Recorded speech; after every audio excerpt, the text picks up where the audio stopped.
बात कह। हाय हम छू छू नरयासिक दिलावा के मोठ के। ए दादा ससुर में जाइम तोरा गाड़ी पलट के।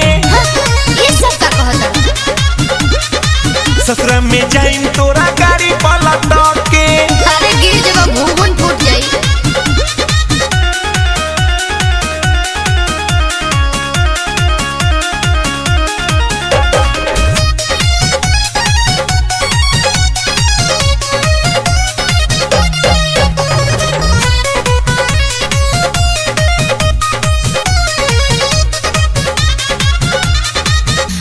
रितेश रोशन जानू के अपना आजू से जई हो भुलाई हो।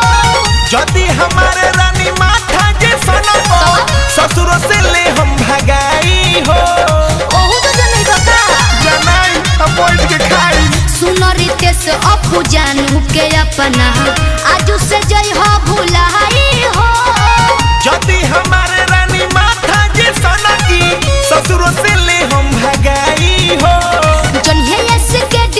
हो जाए बवाल अब तोहरा के मोरी है पटक के। तो हम गोली मार देब हो।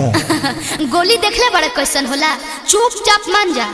अरे होई हम छू छू नरयासिक दिलावा के मोठ के। हाँ उ तो बुझाता हमरा। ससुरा में जाइम तोरा गाड़ी पलट के। लखू हवा ससुरा में चलम तोरा गाड़ी पलट के। हाँ तो चलिए वो दिन तारा बुझा जाए।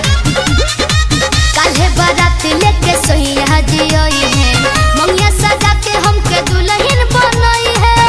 देउ तो खुशे बारे। नहीं अब भेंट होई, नहीं मुलाकात, नहीं बात होई फिर अब सट के। ए दादा हाय हम छू छू नरयासिक दिलावा के मोठ के। ससुर में जाइम तोरा गाड़ी पलट के। ये सब का कहता। ससुर में जाइम